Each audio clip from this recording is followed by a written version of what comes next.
अस्सलाम वालेकुम स्टूडेंट्स। बच्चों, आप लोगों ने वाइट लाइट से स्पेक्ट्रम बनता हुआ तो देखा होगा।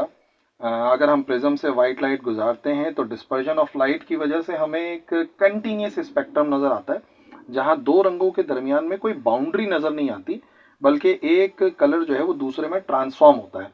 लेकिन अगर यही स्पेक्ट्रम हम बनाते हैं with the help of hydrogen gas, ठीक है, एक हाइड्रोजन गैस से अगर हम स्पेक्ट्रम बनाते हैं तो हमें कुछ इस तरीके का नजर आता है, जहां पर एक कंटिन्यूस स्पेक्ट्रम नजर नहीं आता, बल्कि हमें कुछ लाइंस की सूरत में कुछ स्पेसिफिक कलर्स नजर आते हैं। ऐसा क्यों होता है और बहुत कुछ समझेंगे आज के लेक्चर में।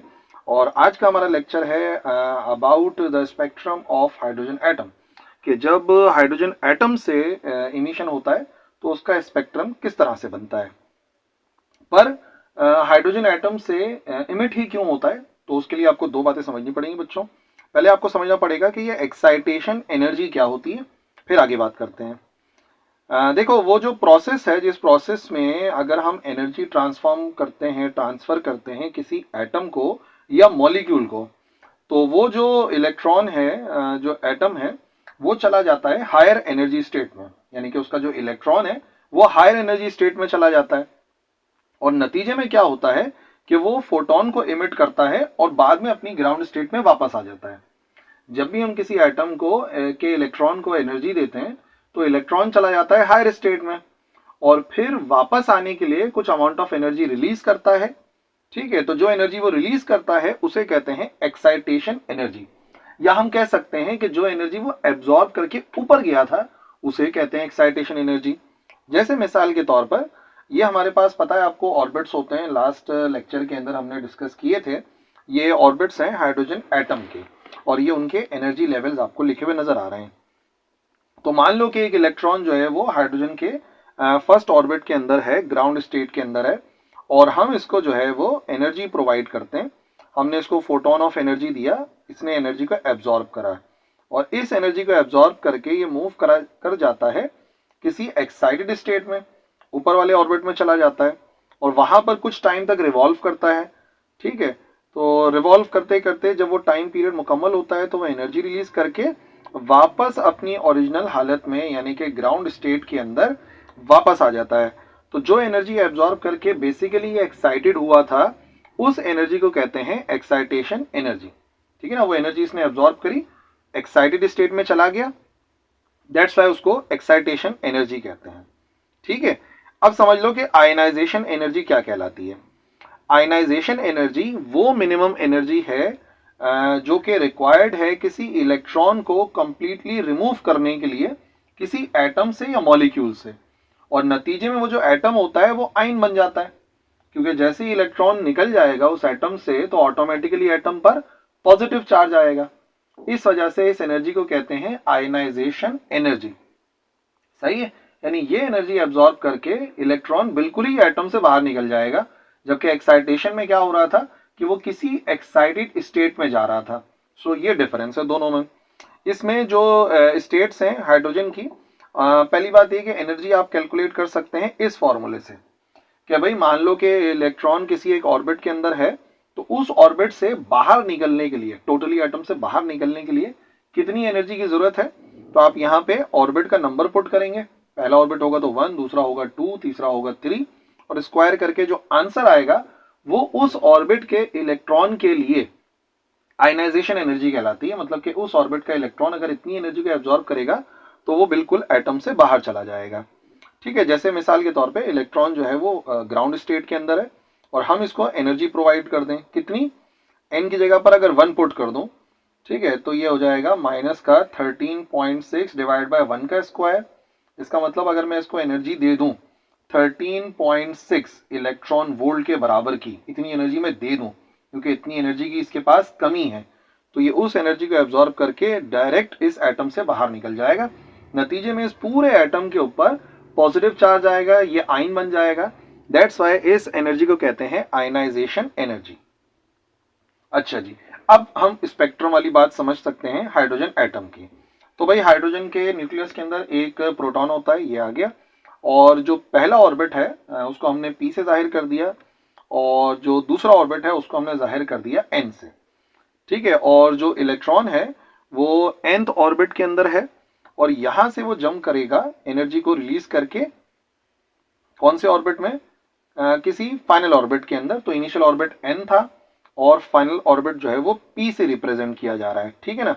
तो जो एनर्जी इसने रिलीज की है उसी से तो स्पेक्ट्रम बनता है, तो सारी बात हम उसी के जरिए समझेंगे, ठीक है ना। ये इसका इनिशियल ऑर्बिट हो गया, ये फाइनल ऑर्बिट हो गया, और हम ये देखेंगे कि ये जो एनर्जी रिलीज कर रहा है इसका जो वेवलेंथ है कितनी है, इसकी जो फ्रीक्वेंसी है वो कितनी है, ठीक है। लेकिन शुरुआत करेंगे एनर्जी के फॉर्मूले से जो कि हमने लास्ट लेक्चर के अंदर ड्राइव किया था। हमें पता है कि हाइड्रोजन के किसी भी ऑर्बिट की जो एनर्जी का फॉर्मूला है उस वो जो है ना कुछ ये है। हमें मालूम है यहाँ पर कि जो एनर्जी का फॉर्मूला है वो है बराबर, नेगेटिव में होती है हमेशा, me⁴ डिवाइडेड बाय, अच्छा जी, 8 होता है, और उसके बाद आता है हमारे पास एप्सिलॉन नॉट का स्क्वायर और आता है h स्क्वायर, और आप n को चाहो तो अलग लिख दो या चाहो तो इधर ही पुट कर लो, एक ही बात है। अब ये एनर्जी का फॉर्मूला है। अब हम जो यहाँ पे डिस्कस कर रहे हैं कि इलेक्ट्रॉन किसी एक ऑर्बिट से दूसरे ऑर्बिट में गया है ना, तो डिफरेंस ऑफ एनर्जी इसने रिलीज किया होगा।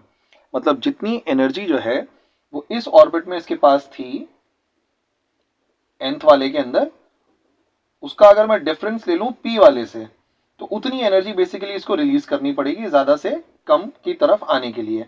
तो हम ये बात जानते हैं कि जो एक्चुअली एनर्जी रिलीज करेगा वो बराबर होगी किसके, वो बराबर होगी En माइनस EP के, ठीक है। इनिशियल ऑर्बिट की एनर्जी में से फाइनल ऑर्बिट की एनर्जी को आप माइनस कर देंगे, और इसको आपने याद रखना है, ठीक है। हम जब वैल्यूज पुट करेंगे तो यहाँ पर दोनों के लिए अलग अलग वैल्यूज आ जाएंगी। क्या क्या वैल्यू आ जाएगी, देयरफॉर अगर मैं वैल्यू पुट करूंगा एनर्जी की, तो E बराबर आ जाएगा, En की जगह पे सेम वैल्यू ना, ये हो जाएगा माइनस का me⁴ ओवर क्या आ गया, 8 आ गया, एप्सिलॉन नॉट का स्क्वायर आ गया, और h का स्क्वायर आ गया, और हमारे पास n का स्क्वायर आ गया, ठीक है, माइनस, और फिर EP की वैल्यू, यही बात हम P के लिए लिखेंगे। तो P के लिए बनेगा me⁴ नेगेटिव में डिवाइडेड बाय 8 आएगा, एप्सिलॉन नॉट का स्क्वायर आएगा, h स्क्वायर आएगा, और ये जो नंबर ऑफ ऑर्बिट है ना, ये वाला P वाला, इसको हमने n से नहीं बल्कि P से जाहिर किया है, तो मैं यहाँ पे P ही लिखूंगा, ठीक है। माइनस माइनस होता है प्लस, तो इसका मतलब एनर्जी का जो फॉर्मूला है, ये वैल्यू जो प्लस की हो गई ना, इसे पहले लिख लो, ये हो जाएगा E⁴ ओवर 8 एप्सिलॉन नॉट का square h square P square, और ये वैल्यू क्योंकि माइनस की है तो इसको मैं बाद में लिख रहा हूँ, माइनस का me⁴ ओवर 8 एप्सिलॉन नॉट का स्क्वायर h स्क्वायर और n स्क्वायर। कॉमन ले लो, E का एक आंसर आ जाएगा कि भाई कितनी एनर्जी रिलीज करेगा इलेक्ट्रॉन हायर ऑर्बिट से लोअर ऑर्बिट में आने के लिए। तो कॉमन आ गया हमारे पास me⁴ divided by 8 epsilon naught का स्क्वायर और h स्क्वायर, और बचा क्या क्या, यहाँ पे बच गया 1 ओवर p का स्क्वायर माइनस 1 ओवर n का स्क्वायर, ठीक है। ये हमने एनर्जी का एक फॉर्मूला ड्राइव करा है। अब बेसिकली मैंने आपको बताया हमें फ्रीक्वेंसी वगैरह चाहिए, वेवलेंथ वगैरह चाहिए, तो हमें फॉर्मूला पता है, प्लैंक्स लॉ के मुताबिक E बराबर होता है h न्यू के, न्यू फ्रीक्वेंसी को जाहिर कर रहा है, h प्लैंक्स कांस्टेंट को जाहिर कर रहा है, जो कि यहाँ भी है ना, ये भी तो प्लैंक्स कांस्टेंट ही था। तो अभी हम क्या करेंगे, इस E की जगह पर अगर मैं h न्यू पुट कर देता हूं तो हमें वैल्यू मिल जाएगी, यहाँ पर E की जगह पर आ जाएगा h न्यू, और वैल्यू हमारे पास आ जाएगी यहाँ पर me⁴ ओवर 8 एप्सिलॉन नॉट का स्क्वायर और h स्क्वायर, और यहाँ पे बचा था हमारे पास 1 ओवर p का स्क्वायर माइनस 1 ओवर n का स्क्वायर, ओके। अब पहले फ्रीक्वेंसी का फॉर्मूला निकाल लेते हैं। तो फ्रीक्वेंसी के लिए बड़ा सिंपल सा फॉर्मूला बन गया, me⁴ ओवर 8 एप्सिलॉन नॉट का स्क्वायर, और ये हो जाएगा h का क्यूब, और वैल्यू हो जाएगी 1 ओवर p का स्क्वायर माइनस 1 ओवर n का स्क्वायर। तो अगर हमें पेपर में सिर्फ फ्रीक्वेंसी निकालने के लिए कहा जाता है तो भाई हमारा आंसर यहाँ पर आ गया है। बट अगर ज्यादा जो चांसेस हैं वो ये है कि हमें आंसर देना पड़ेगा वेवलेंथ की फॉर्म में। तो अगर वेवलेंथ कैलकुलेट करनी है कि भाई कितनी वेवलेंथ ऑफ फोटोन ये इमिट करेगा, तो एक बड़ा कॉमन सा रिलेशन है, आपको याद होगा, फ्रीक्वेंसी और वेवलेंथ का हमें पता है, v बराबर होता है न्यू लेमडा के। अगर ये नहीं याद आ रहा तो एफ लेमडा तो याद आ जाएगा ना, v बराबर होता है एफ लेमडा के। लेकिन जब हम बात करते हैं फोटोन की, तो फोटोन स्पीड ऑफ लाइट से मूव करता है, तो c बराबर आ जाएगा न्यू लेमडा के, और हमें तो न्यू की जगह पे पुट करना है, तो इसका मतलब वैल्यू हम निकालेंगे न्यू की, तो ये आ जाएगा बराबर c ओवर लेमडा के। अगर इस वैल्यू को हम इक्वेशन 1 में पुट करें तो क्या बनेगी, इक्वेशन 1 इम्प्लाइज दैट न्यू की जगह पर आएगा c over lambda is equal to M E की पावर 4 ओवर 8 आ गया, एप्सिलॉन नॉट का स्क्वायर आ गया, एच क्यूब आ गया, और यहाँ पे वैल्यू आ गई 1 ओवर पी का स्क्वायर माइनस 1 ओवर एन का स्क्वायर। जस्ट वेवलेंथ का फॉर्मूला बनाना है, तो सी इधर दूसरी तरफ भेजिए, डिवाइड में लिखना पड़ेगा हमें। तो 1 ओवर लेमडा बराबर आ जाएगा एम ई की पावर 4 ओवर 8 एप्सिलॉन नॉट का स्क्वायर, ठीक है, और आ गया था एच क्यूब 1 ओवर, और सी भी लिख देते हैं यहाँ पे ना, क्योंकि सी भी तो आ गया, जो इधर मल्टीप्लाई हो रहा था डिवाइड में आ गया, 1 ओवर पी का स्क्वायर माइनस 1 ओवर एन का स्क्वायर। अब कितनी देर तक ये सारे कांस्टेंट जो है हम लेके घूमेंगे, तो ये जो सारे के सारे कांस्टेंट्स हैं इनको हम बराबर करते हैं एक कांस्टेंट के, ये होता है एम ई की पावर 4 ओवर 8 एप्सिलॉन नॉट का square H cube C speed of light. तो ये सारी वैल्यूज जो है इसको हम जाहिर करते हैं आर एच से, और आर एच बेसिकली जब आप ये सारी वैल्यूज पुट करते हैं कैलकुलेटर में, तो थोड़ा देख लेना, हर साइंटिफिक कैलकुलेटर से इसका आंसर आता नहीं है, जरा सही से पुट करना। तो ये जो वैल्यू है ना पूरी, आर एच एक कांस्टेंट होता है, ये वैल्यू बराबर आती है 1.097 10 रेज टू दी पावर 7, और वेवलेंथ का इनवर्स आता है इसका आंसर एम इनवर्स, और ये कहलाता है राइडबर्ग्स कांस्टेंट। ठीक है, राइडबर्ग्स ने इस फॉर्मूले को ड्राइव किया था, तो ये राइडबर्ग्स कांस्टेंट कहलाता है। ठीक है, तो इतने सारे कांस्टेंट्स बार बार लिखने से बेहतर ये है कि हम एक मरतबा लिखें, तो हमारे पास एक फॉर्मूला बनता है वेवलेंथ का 1 over lambda is equal to, यहाँ पे हम लिखेंगे आर एच और 1 ओवर पी का स्क्वायर माइनस 1 ओवर एन का स्क्वायर। देखो, जब भी हाइड्रोजन के अंदर एटम जो है वो किसी एक्साइटेड स्टेट से लेस एक्साइटेड स्टेट में जाता है, तो वो एक पर्टिकुलर वेवलेंथ एमिट करता है।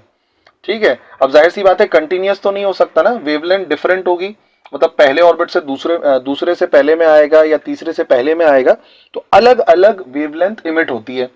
दैट्स वाई हमने देखा था कि जो स्पेक्ट्रम होता है हाइड्रोजन एटम का वो कंटिन्यूअस नहीं होता, बल्कि वो लाइंस की फॉर्म में होता है, जिसको हम बड़ी आसानी से कैलकुलेट कर सकते हैं हर एक की वेवलेंथ।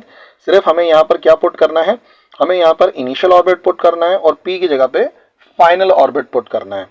सो फाइनली अब एक बात समझते हैं जो कि मेन बात थी हाइड्रोजन एटम के लिए। तो देखो, इस किस्म के हमारे पास हाइड्रोजन के एनर्जी लेवल्स होते हैं, ये फर्स्ट है, ये सेकंड है, n इज इक्वल टू 3 4 5 6, और ये उनके मैंने एनर्जी लेवल्स लिखे हुए इसी फॉर्मूले से कैलकुलेट करें जो हमने लास्ट लेक्चर में ड्राइव किया था और यहाँ पे यूज भी करा। तो मान लेते हैं कि हाइड्रोजन एटम में बहुत सारे इलेक्ट्रॉन जो है वो मुख्तलिफ स्टेट्स के अंदर मौजूद हैं।